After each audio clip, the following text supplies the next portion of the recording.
말씀을 같이 나누겠습니다. 하나님 말씀은 출애굽기 20장 8절에서 11절과 마가복음 2장 23절에서 28절입니다. 제가 먼저 읽어드리겠습니다. 출애굽기 20장 8절에서 11절. 안식일을 기억하여 거룩히 지키라. 엿새 동안은 힘써 내 모든 일을 행할 것이나 제7일은 너희 하나님 여호와의 안식일인즉 너나 내 아들이나 내 딸이나 내 남종이나 내 여종이나 내 육축이나 내 문 안에 유하는 객이라도 아무 일도 하지 말라. 이는 엿새 동안에 나 여호와가 하늘과 땅과 바다와 그 가운데 모든 것을 만들고 제7일에 쉬었습니다. 그러므로 나 여호와가 안식일을 복되게 하여 그날을 거룩하게 하였느니라. 마가복음 2장 23절에서 28절입니다. 안식일에 예수께서 밀밭 사이로 지나가실새 그 제자들이 길을 열며 이삭을 자르니 바리새인들이 예수께 말하되 보시오 저희가 어찌하여 안식일에 하지 못할 일을 하나이까. 예수께서 가라사대 다윗이 자기와 및 함께한 자들이 핍절되어 시장할 때에 한 일을 잃지 못하였느냐. 그가 아비아달 제사장 때에 하나님의 전에 들어가서 제사장 외에는 먹지 못하는 제설병을 먹고 함께한 자들에게도 주지 아니하였느냐. 또 가라사대 안식일은 사람을 위하여 있는 것이요 사람이 안식일을 위하여 있는 것이 아니니 이러므로 인자는 안식일에도 주인이니라. 아멘. 오늘은 우리가 제목이 뭐냐면 6일과 하루입니다. 하루와 6일 이렇게. 지금 제가 이제 설교하고 있는 내용들은 우리가 그동안 앞으로 우리들 이 트리니티 처치가 가야 될 방향, 그러니까 우리가 이런 교회를 추구합니다. 그러면서 우리가 계속해서 교회가 나갈 방향들을 우리가 같이 지금 생각을 하고 있습니다. 그래서 그 중에 세 번째가 우리는 하루보다는 6일에 더 집중하는 교회가 되자. 그런 얘기를 했는데 그게 무슨 의미인가 하는 것들을 같이 나누려고 합니다. 우리가 어릴 때 봤던 질문 중에 하나가 무엇이냐면 엄마가 좋아, 아빠가 좋아? 이런 질문이었어요. 여러분 그런 질문 납니까? 그럼 여러분 어떻게 대답하신 것 같아요? 혜진아, 니는 엄마가 좋아, 아빠가 좋아? 그럼 누가 좋다고 대답할 것 같아요? 너무 오래된 일 기억 안 나나?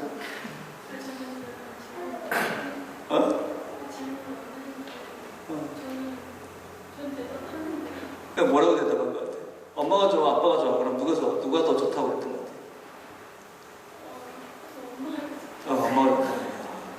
착한 딸이가 못된 딸이가 잘 모르겠지만, 근데 이 엄마가 좋아, 아빠가 좋아 이렇게 물어보면 제가 인터넷 찾아보니까 단계가 이렇게 돼요. 처음에는 애들이 그냥 엄마가 좋아, 아빠가 좋아, 엄마가 좋다 그러는 게 많대요.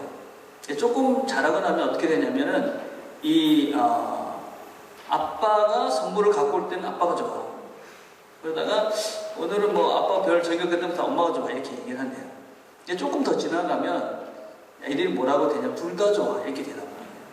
그때는 애가 이제 커서 그런 유치한 질문 하지 마라 뭐 이런 의도래요. 그래서 이제 그때부터 안 해야 되는데 그런데도 엄마 아빠들 중에 꼭 그렇게 한다고 그러더라고요. 그래도 누가 더 좋아? 누가 더 좋아? 여기에서 결판을 내려는 게 이제 우리의 일반적인 상식이에요. 그래서 우리는 여러분들은 좀 우리 시대만 해도 이게 흑백 논리라는 것이었어요. 이게 검정이냐 흰거냐, 그러니까 누가 더 좋아? 분명 조금이라도 누가 더 좋고 좀 덜 좋은 게 있을 거 아니야. 이런 생각들을 참 많이 했었어요. 그래서 어떤 흑과 백이 아니라 흑과 백 사이에 있는 수많은 컬러가 있다는 것을 잘 인정하지 못하고 살았던 데가 참 많이 있었어요. 둘 다 맞기도 하고 둘 다 틀릴 수도 있잖아요. 근데 우리는 하나는 맞고 하나는 틀리다라는 생각에 어떤 면에서는 이 이원론적인 하나는 맞으면 하나는 분명히 틀려야 된다라는 생각 속에 갇혀서 두 개 다 맞다, 두 개 다 틀리다는 생각을 못할 때가 참 많았던 것 같더라고요. 제가 주일, 하루와 6일 이렇게 이야기하면 혹시 이렇게 생각하는 사람이 있을 수 있을까 생각을 해요. 그러면 6일은 중요하고 하루는 별로 안 중요한 건가 이렇게 생각할 수 있다. 내가 하루보다는 6일에 이렇게 하니까 그러면 하루는 별로 안 중요하고 6일만 중요한가 이렇게 생각할 수 있는데 그런 것은 아니다라는 거예요. 일일도 중요하고 하루도 중요하고 6일도 중요하고 다 중요하다는 것이죠. 그렇지만 그동안 한국교회가 자꾸만 교회에서 모이는 주일만 강조했기 때문에 6일에 대해서 더 집중해서 생각을 해보자. 이게 이제 제가 여러분과 같이 이렇게 생각을 나누면서 만들어갈 교회의 모습이지 6일이 중요하니까 하루는 안 중요하다. 이렇게 생각하면 안 된다는 거죠. 우리가 6일, 이 시간이라는 것은 얼마나 중요한 건지 몰라요. 시간.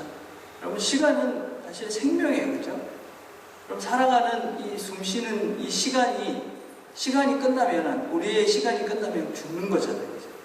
그래서 산다는 것은 시간이고, 시간은 건 생명이에요. 그래서 이 살아가는 매 순간순간은 얼마나 중요한 건지 몰라요.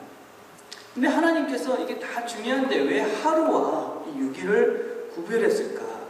왜 하루를 특별한 날이라고 이야기를 하시고 6일과 구별해서 하루를 이야기하셨을까? 그래서 이 하루와 6일을 구분하신 이유가 무엇인가? 이런 얘기들을 같이 나눠보려고 해요. 오늘 읽었던 출애굽기 20장은 십계명의 내용이에요. 십계명. 여러분 십계명은 다 아시잖아요. 그죠? 근데 십계명을 우리가 이 기독교인들만 생각하는 어떤 윤리라고 생각하면 참 오해예요. 사실은 십계명은 모든 사람들이, 모든 인류가 사실 지켜야 되는 그런 원리라고 생각을 해요. 뭐 하나님 외에 뭐 다른 신을 두지 말라, 뭐 하나님의 형상을 만들지 말라, 뭐 기독교적인 것이 아닌가 이렇게 생각할 수 있지만 사실은 그렇지는 않아요. 나중에 우리가 시간이 되면 이 십계명에 대한 일반적인 원리들을 생각해 볼 것인데, 여러분 뭐 5계명부터 시작해서 쭉 보면 다 우리 모든 사람이 지켜야 될 거잖아요. 부모를 존경하고 살인하지 말고 도둑질하지 말고. 그렇죠? 그 중에 네 번째 계명이 안식일을 지키라는 거예요. 7일 중에 하루는 쉬어라. 하느님은. 우리가 이건 기독교적인 입장에서 해석을 하지만 일반적인 원리에서도 상당히 중요한 원리다라고 할 수 있어요. 그러면 성경은 우리에게 이 안식일은 무엇을 하라고 그러냐? 첫 번째는 쉬라는 거예요. 다 아무것도 하지 말고 쉬어라. 쉬어라. 쉰다는 게 뭐냐 그러면? 여러분 다 쉬잖아요. 그죠? 쉰다는 게 무엇인가?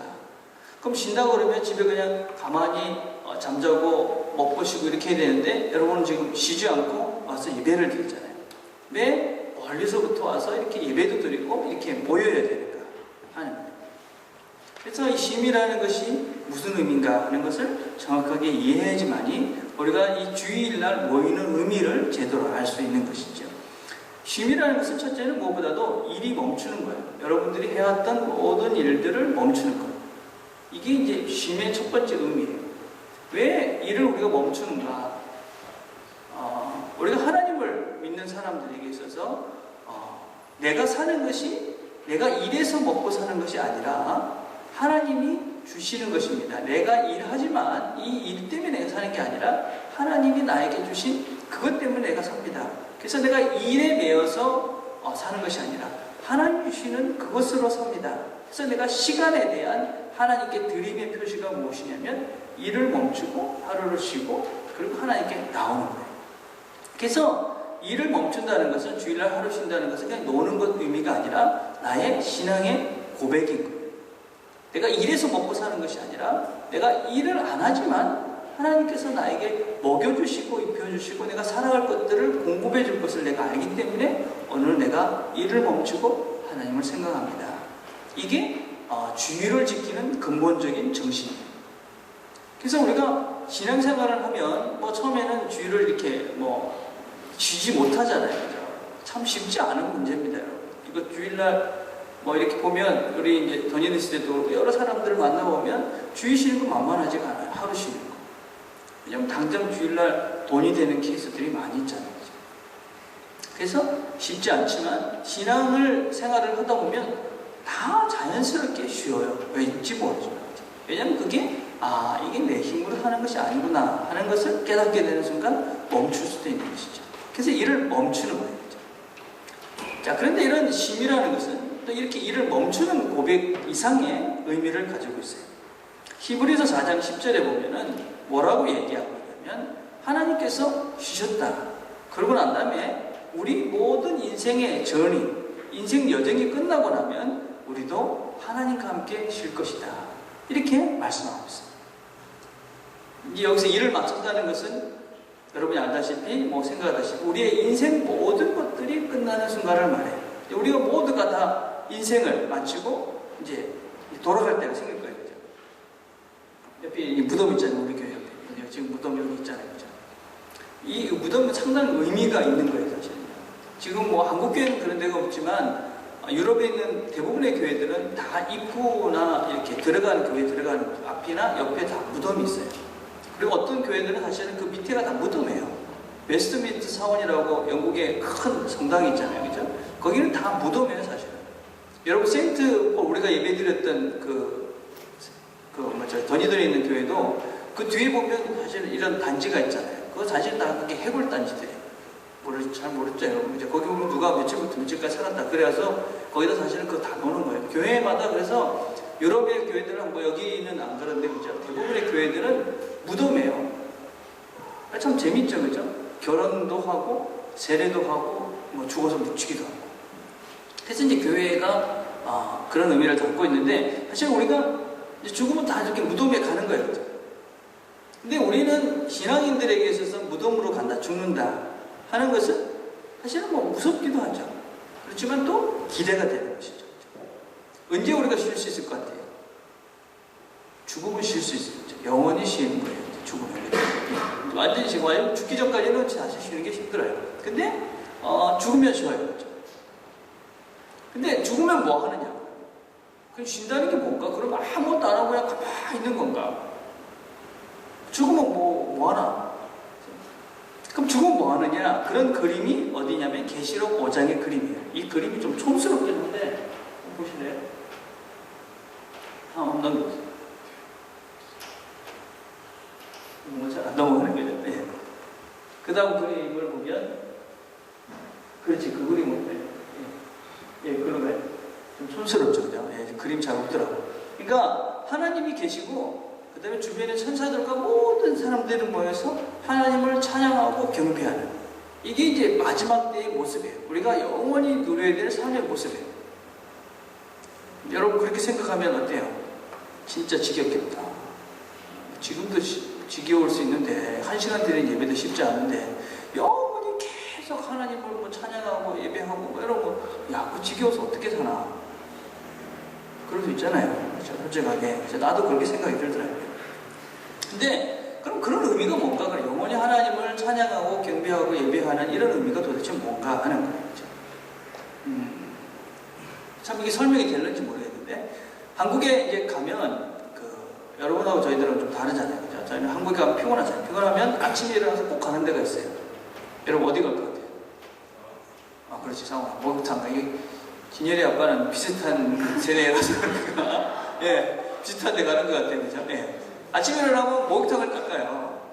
목욕탕에 닦아서 이 뜨거운 물에 이렇게 탁 들어가서 앉아있으면 그래, 바로 여기야.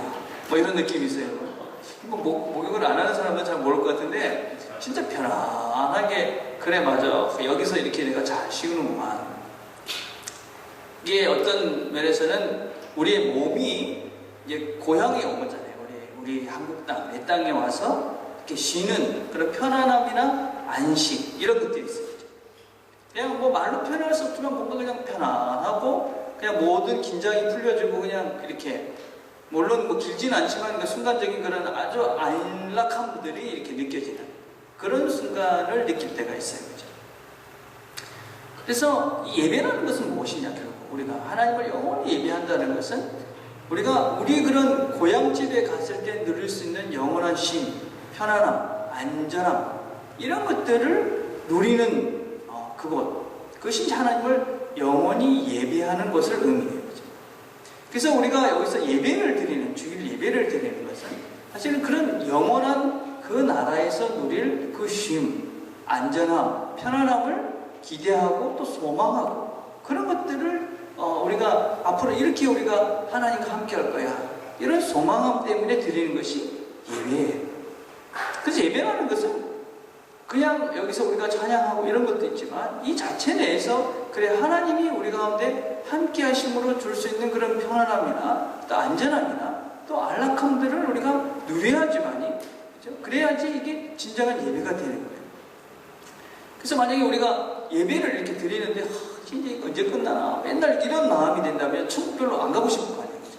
천국은 이렇게 예배를 드리는 데인데 계속.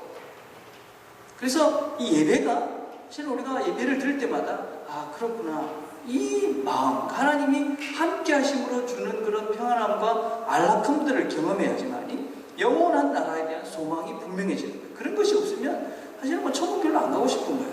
천국 여러분 막연히 가면 무조건 좋은 그런 나라가 아닌 것이거든요. 그래서 예배가 참 중요한 것이죠. 그래서 주일날 우리가 예배를 드리면서 쉬면서 내 삶의 어떤 멈춤, 일의 멈춤을 다 멈추고 그리고 하나님을 기대하면서 그래서 함께 모여서 예배하면서 하나님의 임재를 경험하고 그래서 아 그래 영원한 나라에서 누릴 수 있는 평안함이 이런 거구나 그런 것들을 경험해가는 시간이 바로 예배 시간입니다. 그게 주일의 개념이라는 거죠. 그것이 진정한 쉼이 되는 거예요.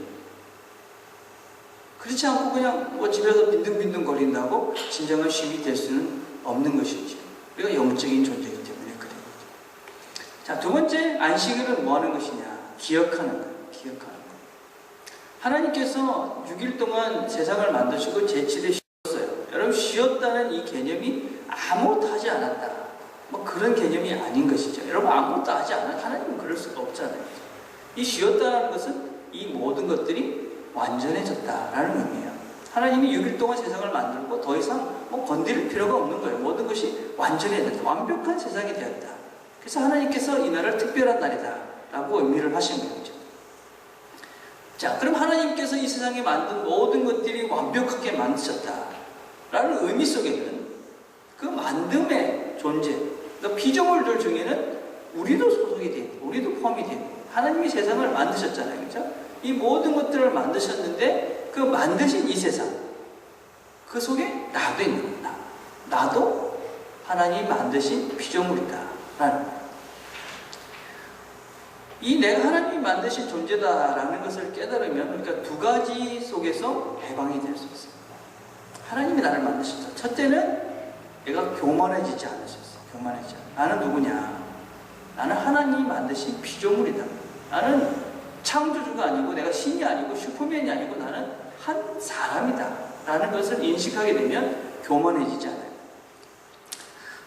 저는 이번 주에 이제 힐링 캠프 여러분 혹시 보셨어요? 차인표 나오는 힐링 캠프 꼭 보세요. 나 오늘 보려고 그러는데 그래서 그게 하도 이렇게 이 하나님을 알아가는 그 크기가 커지면 커질수록 우리는 믿음이 자라는 것이고 그럼 믿음이 자란다는 것이 곧 우리의 삶을 풍성하게 살아갈 수 있는 크기가 되는 거예요. 내가 믿는 것이 크면 클수록 내 뒤에 있는 존재가 크다라는 것을 깨닫고 느끼면 느낄수록 내가 힘있게 살 수 있는 근거가 되는 것이죠. 그래서 우리가 하나님을 알게 되면 깨닫게 되는 게 참 이게 은혜다라는 것을 깨달아요. 참 은혜다. 금주에 제가 누가복음을 묵상하는데 그런 말씀이 있었어요. 여러분 잘 아시는 말씀이 하나님께서 왜 너희들을 걱정하느냐?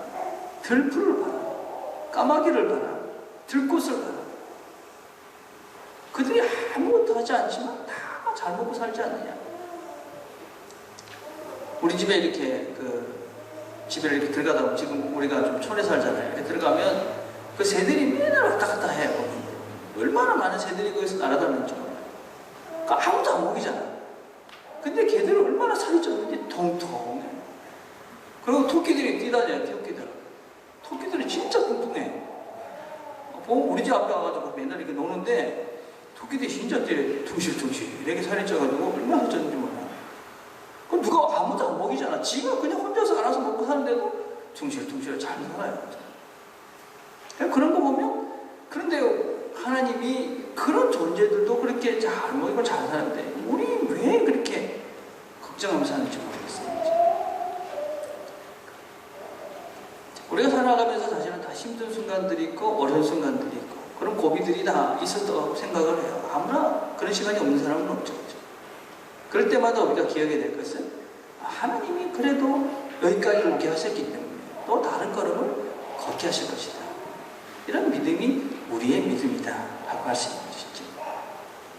자, 이제 찬양을 하나 듣고 또 봅시다. 우리 하나님의 은혜라는 찬양이 있는데 한번 들어볼래요? 참 가사가 참 좋더라고요. 하나님의 한번 들어봅시다.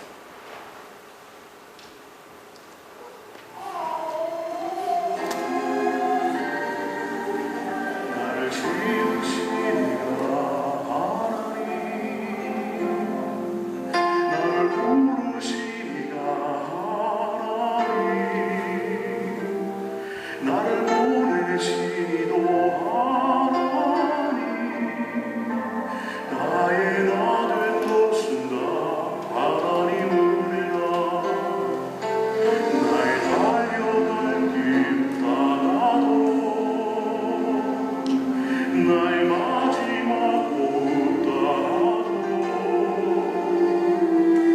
나로 그 십자가 함께 하시니 나의 나 된 것은 다 하나님 은혜라.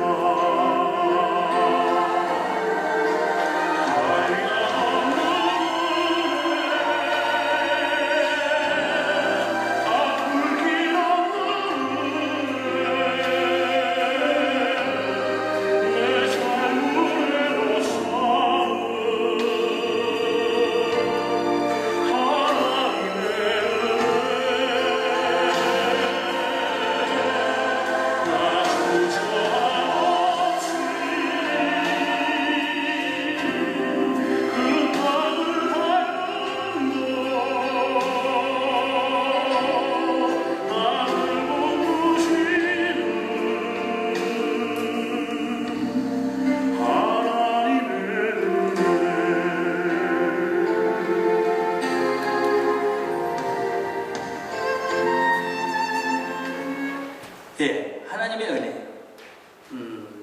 그래서 우리가 주일은 두 가지를 기억하는 것이죠. 나는 누군가 하는 것과 하나님이 어떤 분인가 하는 것을 기억하는 날이 안식, 주일이다. 이렇게 생각을 했어요.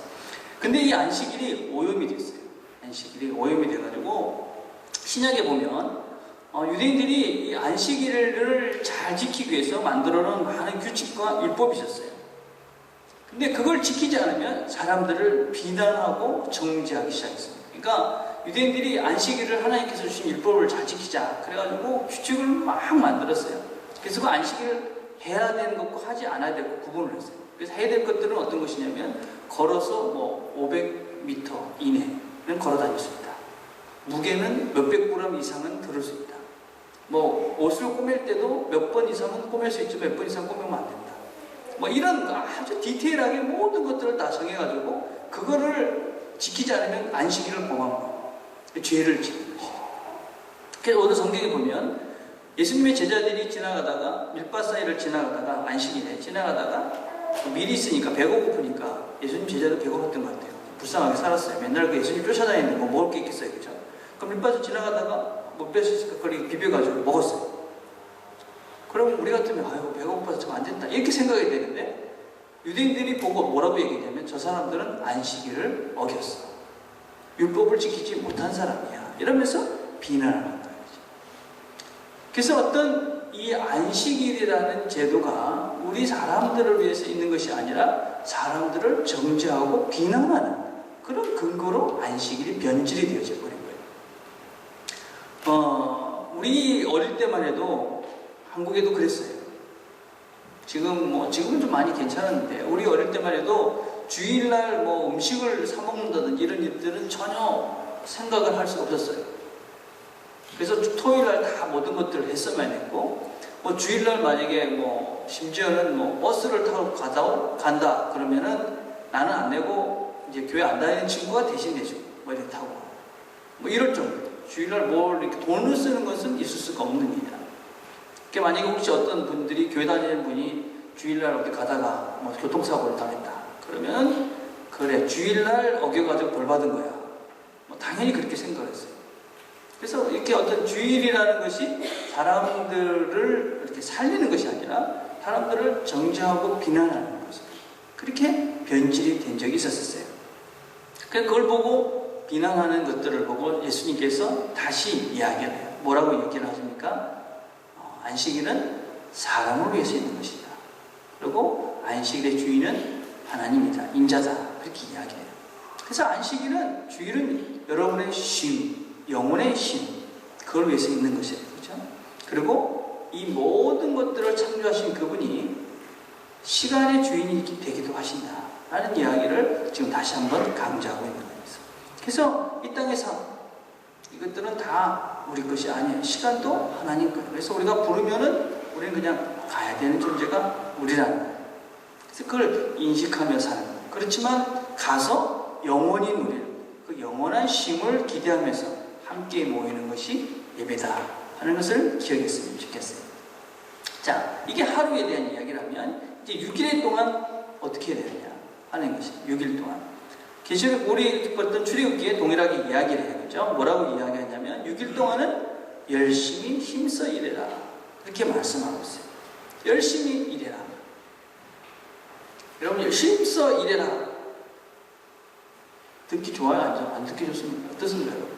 힘써 일해라. 여러분, 열심히 공부해라. 힘써 공부해라. 그러면 별로 안 좋아하잖아요. 그죠? 제가 이번 주에 테니스 치러 갔는데, 테니스 치러 한 뭐 10대 분이 오셨는데, 저는 1시간쯤 치고 난 다음에 이제 집에 가려고 그러니까 벌써 가냐고 그래요. 그럼 얼마나 칩니까? 이분들은 매일 거진 9시부터 12시까지 그 땡볕에 만약에 제 생각에 그게 일이다 그러면 그렇게 안 할 것 같아요. 그죠? 그 땡볕에 그 더운데 그 땀을 뻘뻘 흘리면서 얼마나 그게 힘든 일이에요. 그죠? 그런데 재밌게 해요. 근데 만약 그게 일이다 그러면 아마 그 사람들 되게 언해피했을 것 같아요. 행복하지 않을 거예요. 근데 얼마나 즐겁게 그걸 하는지 몰라요. 그 땡볕에 내가 보니까 참 불쌍한 것 같을 정도로 그냥 힘들면서 막 해요. 헉헉대면서 참 재밌잖아요. 그죠? 사람들은 일을 하라고 그렇게 하면은 힘들어 할 건데 놀라고 그러면 아주 밤을 새면서도 잘 놀아요. 제가 돈 있을 때도 골프 열심히 치시는 분들은 하루에 36홀도 들어가요. 오전에 4시간 동안 막 골프 치고 밥 먹고 와서 다시 오후에 다시 또 18홀 다시 돌고. 굉장하더라고요. 여러분 뭐 오락을 하라 그러면 아마 일을 갖다 공부를 밤새서 해라 그러면 아마 짜증낼지 모르는데 오락 밤새서 해라 그러면 아주 기쁘게 그냥 밤새도록 하잖아요. 제 옛날 기억에 그런 것들이 있던 것 같아요. 친구들하고 뭐 저는 그런 이런 걸 잡기를 잘 안 했는데 그 친구들 모여서 화투 치는 친구들이 있는데 얘 보면 꼬박 밤새는데 야 깜짝 놀랐어요. 쟤들 공부 때 절대 그렇지 않았던 친구들이 화투 칠 때는 꼬박 밤을 새며 화투를 쳐요. 야 신기하다 참. 여러 일을 하거나 공부를 하면 그렇게 안 되는데 왜 그렇게 될까? 참 신기하잖아요. 그죠? 왜 그러냐? 여러분 일은 우리가 고통스럽다고 이야기를 하고 있어요. 고통스러운 것이다. 우리 창세기 3장 17절에 보면 인간이 죄를 짓고 난 다음에 일을 하나님께서 고통스럽게 하셨어요. 그래서 여러분 일이다 하는 순간 여러분 일은 기쁜 거야 이렇게 생각하지 않게 돼 있는 게 우리 인간의 본성이에요. 그래서 3장 17절에 보면은 일을 아주 힘들게 할 것이다. 그렇게 성경은 선언을 하고 있어요. 그런데 이 일이 믿지 않는 자들에게는 그렇지만 믿는 우리들에게는 더 이상 그것이 고통스러운 일이 돼서는 안 돼요. 믿지 않는 자들에게는 사실 일은 일인 거고 페인풀한 거예요. 그렇지만 믿는 우리들에게서 그 일은 무엇이냐면 콜링이라고 해요. 콜링, 부르심이에요. 부르심. 그래서 믿는 우리들은 어떤 마음으로 일을 해야 되느냐? 하나님께서 이 일을 위해서 나를 불렀다라는 소명의식을 가지고 일을 해요. 옛날에는 소명 그렇게 이야기하면 소명, 콜링 그러면은 다 이렇게 그 사역자들, 선교사나 뭐 이렇게 사역자들만 콜링을 받는다고 생각을 했어요. 그래서 하나님이 부르셨다 그러면 저 사람은 뭐 목사가 되거나 선교사가 돼야 된다 이렇게 생각했던 것이 일반적인 생각이었어요. 그러다가 바뀌었어요. 아니다. 청교도가 생기고 난 다음부터는 하나님께서는 우리 각자가 자기의 일에 우리를 불렀다. 그래서 나는 뭐 청소부로 부르고 나는 뭐 의사로 부르기도 하고 나는 선생님으로 부르기도 하고 뭐 이렇게 불렀다. 그래서 우리가 그것에서 열심히 해야 된다. 그게 사실 기독교의 어떤 기본 정신 중에 하나예요. 그래서 그것이 어떤 자본주의가 되어진 것이고 그게 어떤 서구 사회가 이렇게 아주 이렇게 월등하게 성장할 수 있는 배경이 된 거예요. 그래서 기독교인들은 그 자기에게 주어진 일들이 그냥 그 하나님 주신 일이기 때문에 열심히 살았어요. 그게 이제 우리가 어떤 콜링이었어요. 근데 지금은 또 다른 개념이 개념으로 이해를 하고 있어요. 우리가 하나님께서 우리를 불렀다는 것은 단지 일이라는 것이 그냥 직업만은 아니다. 그 하나님이 우리를 부르신 그 부르심은 우리가 있는 그 자리다. 그래서 하나님이 뭐라고 우리에게 말씀하셨냐면 너희들이 무엇을 하든지 다 하나님의 영광을 위해서 해라. 그렇게 말씀하셨어요. 그 무엇이라는 건 무엇이겠어요? 그냥 직업만이겠어요? 아닌 거예요. 여러분, 우리 아기를 키우는 엄마는 그 엄마로서 그 일을 하는 것이 하나님의 부르심인 거예요. 그 자리인 거죠. 공부를 하는 학생은 그 공부를 하는 그 자리가 하나님이 나를 부르신 그 자리인 거예요. 뭐 집에서 주부로 이렇게 사는 것도 하나님이 부르신 부르심이고, 또 여러분이 일터에서 일하는 것도 그 자리에서 있는 그 부르심이 바로 하나님의 콜링의 자리라는 거예요. 그래서 우리가 그리스도인들은 일이라는 것이 그냥 단지 내가 먹고 사는 이런 문제가 아니라 내가 있는 그 자리, 그리고 그 자리에서 내가 하나님께 영광을 돌리는 삶을 사는 것. 이게 크리스찬들이 생각하는 기본적인 일에 대한 개념이에요. 그래서 우리는 어떤 일을 하든지 열심히 하고 성실히 하고 하나님 앞에서의 일하는 그런 자세로 일을 하는 것이 우리의 모습이 되겠다. 그래서 그렇게 어떤 면에서 우리가 하나님이 부르신 그 자리가 있는 지금 이 자리가 하나님이 부르신 그 자리다. 그래서 그렇게 성실하게 살면 그 대가를 얻게 돼요. 어떤 대가를 얻게 되냐면 먼저는 돈을 얻게 되죠.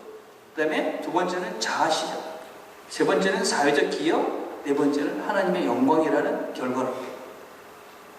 여러분이 어떤 일을 하면서 그죠? 지금 어떤 대부분의 사람들이 일을 한다 그러면 왜 일을 합니까? 돈을 벌기 위해서 일을 해요. 돈을 벌기 위해서. 참 이게 안타까운. 그래서 돈이 안 되는 일을 하는 것은 어떤 면에서는 별로 가치가 없는 일이라고 오해를 하는 경향이 있는 거예요. 그래서 어떤 엄마들이 아기를 키우고 이러면은 돈이 안 되잖아요. 그렇죠? 그래서 일을 하는 남편보다는 나는 별로 덜 가치스러운 일을 한다고 그렇게 오해를 하는 것 같아요. 그렇죠? 그리고 일을 해서 돈을 많이 벌면 어떤 일을 하든지 돈을 많이 벌기 때문에 저 사람은 참 좋은 일을 하는 것이고, 돈을 못 버는 사람은 별로 의미가 없는 일을 하는 것 같은 그런 잘못된 생각을 우리가 갖고 사는 세계에 우리가 살고 있어요. 근데 실제는 그렇지가 않죠. 뭐 지난주에도 내가 테레사 수녀 얘기를 했지만 테레사 수녀 같은 분은 평생 자기 돈이 하나도 없었어요. 그분이 그 마더스 하우스라는 그 큰 단체를 운영할 때도 그분이 어떤 그 사업가를 만나가지고 내가 뭐 200만 불짜리 어떤 프로젝트를 하려고 그럽니다. 그러니까 그 거부가 물어봤어요. 수님 돈 얼마나 있습니까? 그러니까 주머니에 꺼내니까 동전 한 개가 있었대요. 동전 5센트짜리 동전이 한 개 있었대요. 나한테는 이거밖에 없습니다. 그러면 그 사람은 돈을 버는 일이 아니잖아요. 그 사람 평생 동안 돈 버는 일이 없었어요. 근데도 누구보다도 의미 있고 가치 있는 삶을 산 거잖아요. 그래서 우리가 지금 우리의 생각을 좀 바꿔야 될 것 중에 하나가 무엇이냐면 내가 돈이 되지 않는 일도 가치 있는 일이 훨씬 더 많다라는 것을 좀 잘 기억했으면 좋겠어요. 그래서 돈이 안 되는 일을 하는 사람이 훨씬 더, 물론 여러분 일을 하면서 돈을 버는 것은 아주 중요한 일이에요. 그렇죠? 돈이 살면서 필요하거든요. 근데 이 돈이 모든 것들을 결정하지 아니하도록 우리의 생각들을 잘 바꿔봐야 돼요. 그래서 디모데전서 6장 10절에 뭐라고 얘기합니까? 사람들이 돈을 사랑하는 것이 일만하게 근원이다 라고 얘기했어요. 그래서 돈을 막 사랑하기 시작하니까 일하는 것, 그죠? 돈이 안 되면 뭐 안 하는 거죠. 참 이게 얼마나 우리를 불쌍하게 살게 되는 거죠. 그래서 남자들은 뭐 일하는 사람들은 어느 순간부터 이 돈 버는 기계가 된 거예요. 그래서 아버지가 아이를 얼마나 사랑하고 또 얼마나 가족에 이런 것이 아니라 돈을 많이 벌어오는 아버지는 참 좋은 아버지고 돈을 적게 벌어오는 아들은 참 부족한 그런 사람으로 오해하는 거예요. 네. 그렇지만 그런 것이 아니라는 것이죠. 하나님께서 우리에게 일을 열심히 해라. 이 얘기는 돈을 많이 벌어라. 그런 얘기가 아니라는 거예요. 우리에게 주어진 그 자리에서 하나님이 나를 이 자리에 불렀기 때문에 이 자리에서 내가 열심히 최선을 다하는 삶을 살라. 그게 하나님 주신 축복이고, 그렇게 살게 되어지면 모르겠어요. 뭐 옛날에 우리 역사를 보면 그렇게 열심히 살았기 때문에 사실은 이 인간적인 성공도 참 많이 했었어요. 그래서 초대 기독교인들이 못 살았어요. 다 노예였어요. 근데 그 사람들이 그렇게 열심히 산 거예요. 그 어느 순간 로마를 정복하고, 그리고 중세의 그런 노예들이 다 바뀌어가지고 그 사람들이 이제 다 중세의 어떤 지도자들이 다 되죠. 그렇다면 우리가 그런 대가를 기대할 수 있죠. 그리고 그렇게 살아야지 내가 만족스러워. 여러분, 돈만 버. 내가 얼마 전에도 누구를 만나면서 그런 얘기를 하더라고요. 자기 뭐 돈 많이 버는데 그 직업이 너무 마음에 안 든다. 너무 답답하다. 다른 뭐 장사를 하고 싶다. 그냥 참 불쌍하게 생각이 들어요. 불쌍하게. 자기 만족이 없는 거야, 자기 성취가. 그럼 진짜 일은 힘들어요. 그래서 이런 말이 있어요, 여러분. 바다에 나갈 때는 한 번 기도하고, 직장을 구할 때는 2번 기도하고, 결혼할 때는 3번 기도해라. 결혼할 때 잘해야 되겠죠. 결혼할 때는 여러분 진짜 열심히 기도하고 결혼해야 되는데, 근데 두 번째가 뭐예요? 직장을 구할 때 2번 기도해라. 살면서 제일 중요한 게 뭐냐면, 제가 생각한 결혼이에요. 결혼은 진짜 중요해요. 몇 번 강조해도 부족함이 없을 정도로. 여러분, 제가 지난주에 얘기했죠. 60년, 70년 살아야 되는 사람인데 그거 한번 삐끗하면 진짜 평생 불행한 거예요. 계속 같이 살 사람 볼 때마다 괴로움을 얼마나 힘들겠어요. 결혼 질병. 근데 두 번째, 직장이에요. 일하는 거. 행복한 일을 찾으세요. 행복한 일. 일을 하는데 돈 벌려고 일을 하니까 거기서 맨날 내가 뭐 입에 풀칠하려고 산다. 뭐 이렇게 한다고 평생을 생각해요. 여러분, 깨어있으면서 제일 많이 하는 게 뭐냐면 직장이잖아요. 하루에 여러분이 깨어있는 게 뭐 14시간 되면 직장 생활하는 게 8시간, 9시간이 돼요. 근데 거기 가서 하는 게, 진짜, 내가 밥에 풀칠하자. 이거 돈 안 나오는데 일 안 해. 이렇게 살면 안 행복한 거잖아요. 그래서 여러분, 어쩌든지 제일 중요한 일, 내가 행복하게 할 수 있는 그 일을 찾으세요. 자, 그래서 크리스천들의 삶이라는 것이 무엇이냐? 우리 그리스도인들은 그럼 어떻게 살아야 되느냐? 우리의 삶은 사실 우리의 이 모든 삶들이 이게 예배가 되는 삶을 살아야 된다 하는 게 우리의 기본적인 삶. 그래서 하루도 중요하고 6일도 중요해요. 다 중요한 것이죠. 그래서 로마서 12장 1절에 뭐라고 이야기하고 있냐면, 우리의 일반적인 오리너리한 삶, 잠자는 거, 먹는 거, 일하는 거, 사람들과 함께하는 이런 것들이 하나님 앞에서 예배가 되게 해라, 제사가 되게 해라. 이게 크리스천들이 살아가야 될 이 땅의 어떤 원칙이라고 할 수 있어요. 그래서 모든 시간들이 참 중요한 거죠. 자, 그런데 왜 하나님은 하루와 6일을 구분했는가? 이 6일 하루도 중요하고 6일도 중요하면 그냥 다 중요하다 그러지 왜 이걸 굳이 구분했는가 하는 거예요. 이제 정리를 하려고요. 제가 젊었을 때, 여러분보다 더 젊었을 때인 것 같아요. 친구하고 등산을 가죠. 등산.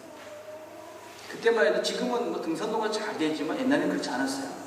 근데 가다 보니까 길이 아니면 가지 마시오, 이렇게 딱 써놓은 게 있었어요. 젊었으니까 길이 아닌데 가고 싶잖아요. 그래가지고 친구, 이 길이 아닌데 가라는 거 보니까 특별히 재밌는 게 있습니다. 그래가지고 길이 아니면 가지 마시오, 오늘 글로 들어갔어요. 들어갔는데 처음에는 길이 좀 있을 것 같은데 어느 정도 가니까 길이 안 보이기 시작했어요.